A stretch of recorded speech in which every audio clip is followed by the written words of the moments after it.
Assalamualaikum warahmatullahi wabarakatuh. Apa khabar anak-anak? Okey, bertemu lagi kita pada minggu ini. Masih lagi dalam pelajaran ketiga, tajuk peristiwa selepas kelahiran Nabi Muhammad. Okey, tajuk kecil pada minggu ini ialah penyelesaian masalah pembinaan semula Kaabah.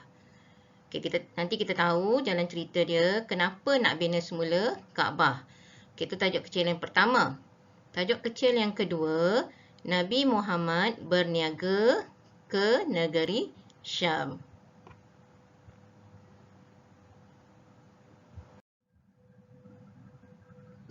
Baik, objektif iaitu tujuan kita belajar sirah pada minggu ini. Kita tengok apa dia ya. Sebelum tu kita mulakan dengan membaca doa terlebih dahulu.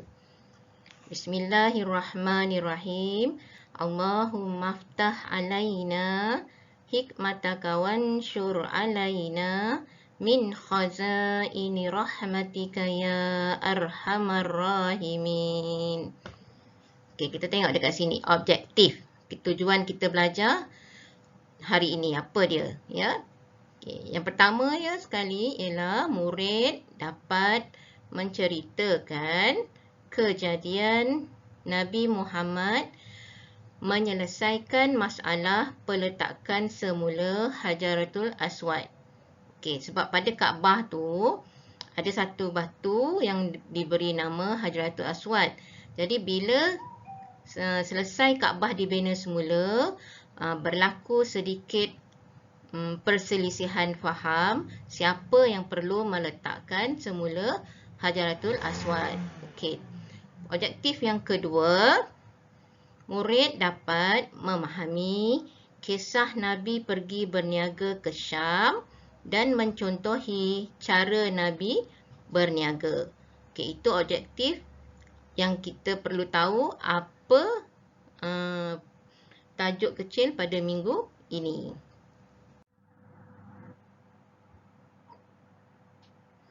Baik, di sini kita tengok tajuk kecil dia penyelesaian masalah pembinaan semula Kaabah. Saya ulang ya, tajuk kecil minggu ini penyelesaian masalah pembinaan semula Kaabah. Okey.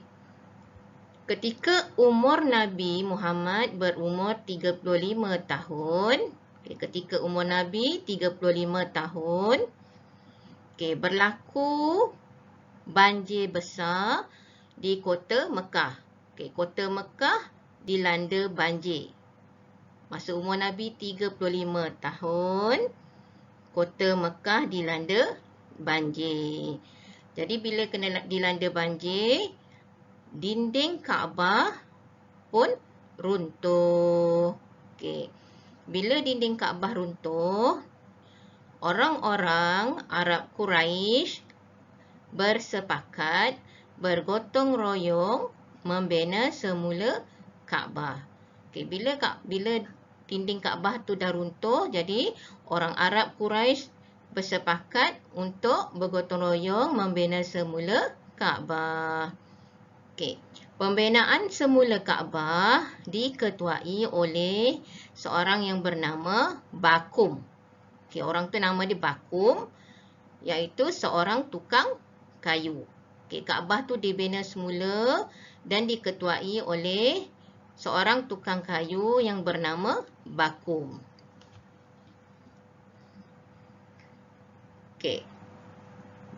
Bila selesai membina Kaabah, maknanya Kaabah tu dah bina semula, berlaku sedikit perselisihan faham berkenaan siapakah yang layak untuk meletakkan Hajaratul Aswad di tempatnya semula.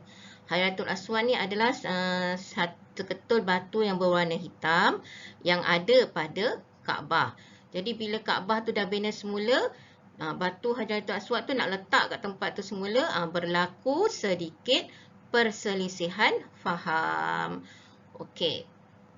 Dalam pertelingkahan itu, seorang lelaki tua Quraisy yang bernama Abu Umamah bin Al-Wairah mencadangkan supaya melantik seorang hakim.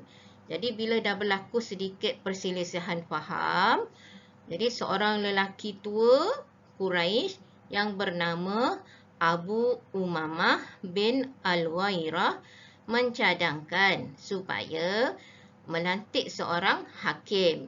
Lantik seorang hakim tu supaya hakim tu boleh menentukan siapakah orang yang sesuai ataupun layak untuk meletak Hajaratul Aswad itu.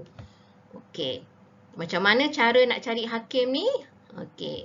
Ditentukan orang yang mula-mula masuk masjid pada esok harinya akan dilantik menjadi hakim. Dan orang tersebut adalah Nabi Muhammad. Okey. Bila dia kata nak lantik hakim ni, kita nak kena tentukan macam mana. Jadi orang tua tu kata orang yang mula-mula masuk masjid pada esok harinya akan dilantik menjadi hakim. Dan orang itu adalah Nabi Muhammad.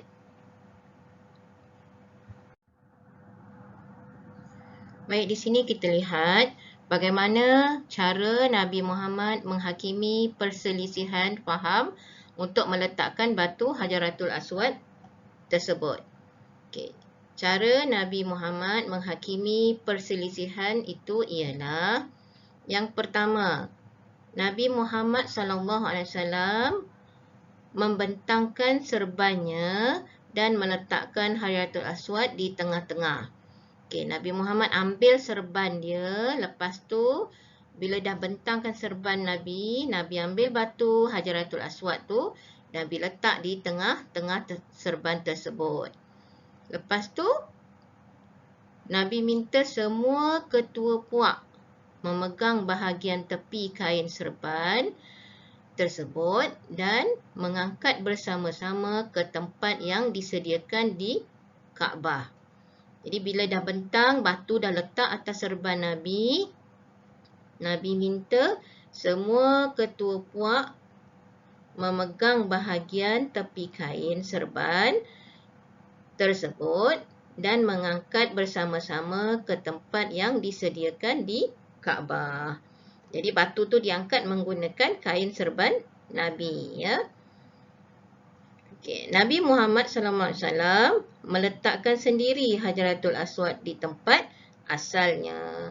Okay. Bila serban tu angkat batu Hajaratul Aswad tu bawa ke tepi Kaabah, Nabi Muhammad SAW sendiri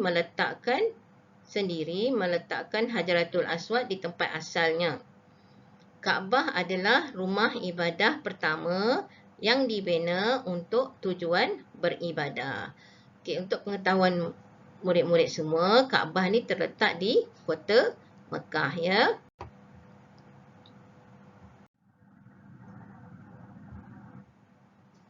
Baik, di sini kita tengok, ya, ini adalah tajuk kecil yang terakhir dalam pelajaran yang ketiga ni, ya. Tajuk kecilnya ialah Nabi Muhammad berniaga ke Syam. Ketika Nabi berumur 12 tahun, Nabi Muhammad mengikut bapa saudaranya Abu Talib berniaga ke Syam. Saya ulang, ya. Ketika berumur 12 tahun, Nabi Muhammad mengikut bapa saudaranya Abu Talib berniaga ke Syam. Okey. Abu Talib ni adalah bapa saudara Nabi. Saya ulang sikit, ya. Ketika umur Nabi 6 tahun, ibu dia Aminah meninggal dunia. Lepas tu yang pelihara Nabi adalah datuknya Abdul Muttalib.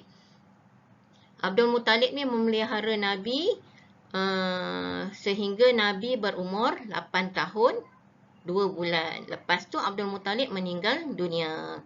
Bila Abdul Muttalib meninggal dunia, Abu Talib pula mengambil tanggungjawab untuk memelihara Nabi Muhammad. Jadi ketika umur Nabi 12 tahun, Nabi Muhammad mengikut bapa saudaranya iaitu Abu Talib berniaga ke Syam. Okey. Semasa berada di Syam, seorang pendeta yang bernama Bukhairah memberitahu kepada Abu Talib bahawa ada tanda-tanda kenabian pada diri Nabi dan menasihatkan supaya segera membawa Nabi Muhammad pulang ke Mekah kerana bimbang akan keselamatan Nabi. Okey. Masa Nabi ikut bapa saudaranya Abu Talib tu pergi berniaga ke negeri Syam, ketika tu umur Nabi 12 tahun. Bila sampai kat Syam tu, seorang pendeta dah tua ya, yang bernama Bukhairah, dia beritahu kepada Abu Talib bahawa ada tanda-tanda kenabian pada diri Nabi. Masa tu Nabi baru umur 12 tahun. Jadi dia nampak ada ada tanda-tanda pada diri Nabi yang Nabi tu akan jadi seorang Nabi bila dewasa ya. Dan menasihatkan supaya segera membawa Nabi Muhammad pulang ke Mekah kerana bimbang akan keselamatan Nabi. Jadi lepas tu bila Abu Talib dengar pendeta tu beritahu macam tu, Abu Talib pun cepat-cepat balik semula ke Mekah ya. Lepas tu bila umur Nabi 25 tahun, tadi 12 tahun. Dia pergi berniaga ke Syam ikut bapa saudaranya. Tapi bila Nabi dah berumur 25 tahun, sekali lagi Nabi pergi ke Syam bersama Maisarah kerana menguruskan perniagaan Khadijah. Okey, ketika tu Nabi belum lagi berkahwin dengan Khadijah. Maisarah tu adalah pembantu kepada Khadijah. Nabi masa tu membantu perniagaan Khadijah dan mendapat keuntungan yang berlipat kali ganda. Saya ulang ya. Ketika berumur 25 tahun, kali pertama Nabi pergi ke Syam, umur dia 12 tahun. Kali kedua Nabi pergi ke Syam, umur Nabi 25 tahun. Ketika dia pergi umur 25 tahun tu, sekali lagi Nabi pergi ke Syam bersama Maisarah kerana menguruskan perniagaan Khadijah dan mendapat keuntungan yang berlipat kali ganda. Maknanya Nabi menguruskan perniagaan Khadijah tu dengan bijaksana. Okey, untuk tugasan pada minggu ini, Ustazah nak murid-murid salin semula cara Nabi menghakimi perselisihan faham daripada buku teks muka surat 43. Salin semula dalam buku tulis cara Nabi Muhammad menghakimi perselisihan faham daripada muka surat 43. Selesai membuat tugasan, anak-anak murid tolong hantar dalam grup Telegram Sirah ya. Okey, baik anak-anak, selesai sudah pelajaran ketiga kita. InsyaAllah kita akan masuk pelajaran baru pada minggu akan datang. Okay, dalam pelajaran ketiga ini memang banyak tajuk-tajuk kecil. Okay, ada 7 tajuk kecil. Okay, kita dah belajar semua. Anak-anak boleh buat ulang kaji, lihat semula video-video yang Ustazah hantar. Kalau tak jumpa, boleh cari dalam YouTube Ustazah. Cari Ustazah Norita. InsyaAllah akan ada. Jadi anak-anak boleh buat ulang kaji daripada video-video tersebut ya. Okey, terima kasih. Assalamualaikum warahmatullahi wabarakatuh.